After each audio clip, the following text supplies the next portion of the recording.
As Edward's Scissorhands. Wow, that's a throwback right there. And the GOAT, Tom Brady, shared his costume on the gram with the caption, Thursday practice notes, Brady did not practice, refuses to take off Stormtrooper helmet. Listen, that is a late, come on, Tom Brady. That's lazy? You think anyone that doesn't in the middle of the season. Oh, okay. Oh, LeBron's not. I'm not saying. He plays that. Listen, the NBA season don't start until after Christmas Day. Stop. All right, well then don't include your, and by the way, you couldn't even get a lightsaber? Well, it's not like he can't. It's not like he can't not dress up for Halloween. He's got kids.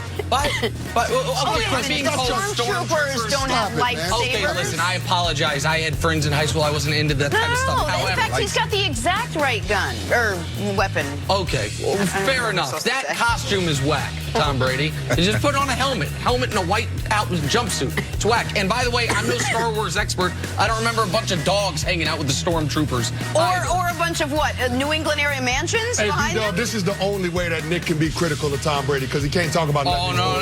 Oh, no. Come on, man. 53 passer rating. Get it done this year. Step into the pocket, Tom, and step into your Halloween costume. Moving on to the Packers, Aaron Rodgers has been without his favorite target, Davante Adams, since his toe injury back in Week 5. But with Adams back on the practice field yesterday, and optimism high, he could return Sunday against the Chargers. Well, the 7-1 Packers are looking like a pretty dangerous team. And Davante can see a twinkle in Aaron Rodgers' eye. No, you definitely can see it in his play that it's a little bit of a heightened awareness and just overall just taking a step up, kind of like how I say he goes from preseason to the regular season. You know, you can see that look in his eyes, and it's almost like a playoff stare already. So when you have that from A-Rod early, it's going to be tough for other teams. Brian, we saw what the Packers could do without Davante Adams. How much more dangerous does this team become once he returns to the lineup? I think they're pretty dangerous. You got to think about it. Coming into the season, there was 2 questions about the Packers offense. What's the relationship going to be with the head coach, Matt LaFleur, and Aaron Rodgers? And can they get their running backs, Jamal Williams and Aaron Jones, involved in the offense? And I think they've answered both of those questions, and the offense has looked very good, especially without Davante Adams for these last 4 games. Aaron Rodgers and Matt LaFleur seem to have settled that, listen, we're going to do what's best for this football team in winning football games, and they've done that. They won a bunch of games so far. Both running backs, Williams as well as Jones, have got involved in the run game as well as the pass game, and their offense looks great. Listen, over the last 4 games, they've averaged 32.5 points. That's without Davante Adams, and I just hope that what happens with this offense as it continues to grow is that they don't just go back to the situation where they're only throwing the football, that they still continue to keep the running backs involved, because it's just hard to deal with a team that's 2-dimensional, a running attack as well as a passing attack. And you add a running back into that passing attack, it's just hard to defend that. And these Green Bay Packers offense continues to be undefendable in a lot of situations. Well, ultimately, they brought Matt LaFleur to the Green Bay Packers as the head coach to take some of the heavy lifting off of Aaron Rodgers. Matt LaFleur has been known to be an offensive genius. He comes off of that Sean McVay tree, but one of the things that Matt LaFleur did at his stop in Tennessee is run the football a lot. So introducing that element to the Green Bay Packers offense gives them a little more balance, and in the long run, it's going to end up benefiting Aaron Rodgers. To be able to operate off of play action and get shots down the field, it keeps Aaron Rodgers from having to go off script, off schedule so often. So I like the idea of that, but because they've been shorthanded with the skill position players, particularly the receiving spot, you've been forced to find some new creative ways to be productive in the passing game, and that has to be the emergence of the running backs, Aaron Jones and Jamal Williams, as receiving threats out of the backfield. So I like the fact that they have this new element in their offense, but also I like the fact that this team can win games a lot of different ways. If they got to win a shootout, they can do it that way. We've seen their defense take strides in terms of being able to limit opposing teams putting points on the board. Yeah, they're not going to be a lockdown defense like the San Francisco 49ers, but they tighten up in the red zone, top 10 in red zone efficiency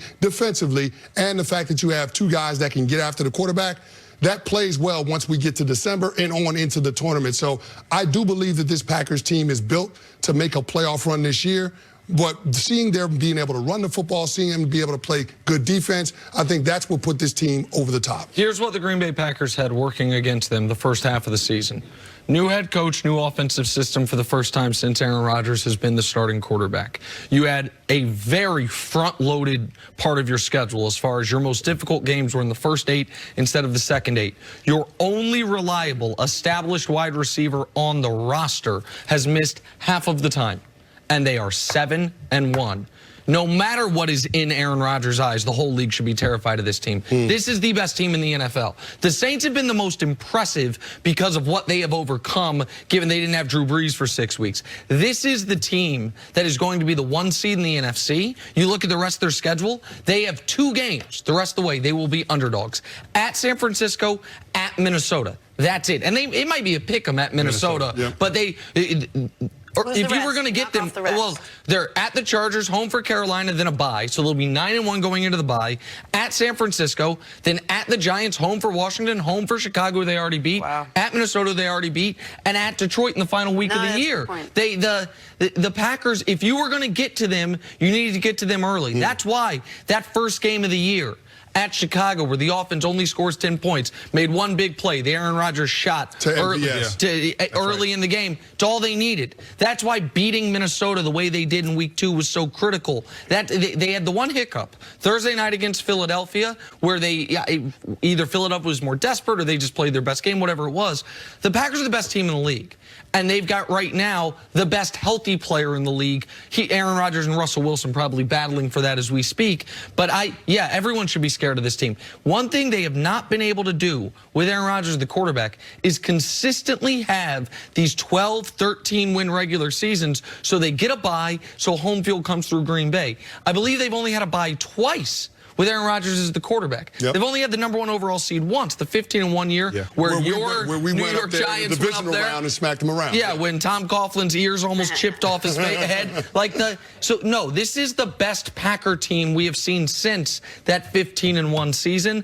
To me, that's without question. But I think this team is built differently to your point, 100%. because they were overly reliant on Aaron Rodgers to be able to make plays, and there wasn't enough of a supporting cast in terms of those guys being able to make an impact and imprint on those playoff games. But in looking at this team right now, I will disagree with you slightly, Nick. I don't think this is the best football team in the NFC right now. I don't think they're the best football team in the NFL right now, but I think they will be as they continue to grow in this offense and they continue to grow and gel together defensively. And that's why I picked this team to be a Super Bowl contender out of the NFC. So, I mean, there's a lot to like with this Packers team. And as they continue to get healthier, when they get Davante Adams back, when they get the guys in the secondary back that are banged up, this is going to be a formidable group. And if you didn't get them early, if you didn't get them in that first half of the season, the Detroit Lions had them on the ropes on Monday night, couldn't pull that one off.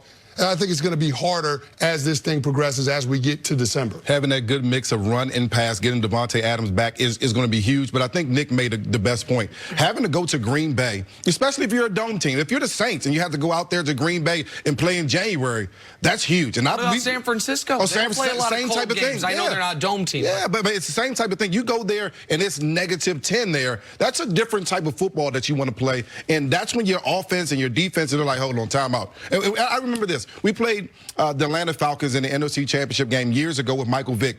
And Michael Vick came out there to that game, and it was freezing cold. It was a blizzard before that game in Philadelphia, and it was freezing cold. Mike Vick didn't want to play that day. It was that cold. That's the same type of temperature that you'll see out there in Green Bay. Tough place to play in the playoffs. And B-Dub, to your point, the team that can have the most path to victory once we get to the tournament is the team that's going to have the best chance. I think this Green Bay Packers team out of the NFC, they can play any kind of game. If you want to have a shootout, if you want to have a grinded-out game, they can do that. That's why I have a whole lot of confidence in this group. Look how far we've come from this preseason when all we talked about was the relationship between the quarterback and the new head coach, and whether they would even get along, much less flourish, much less survive a stretch of time without Davante Adams. Brian, thanks so much for joining us today. Take a break coming up. Hey, should the Cowboys have a greater sense of urgency than they currently do? That's next. This is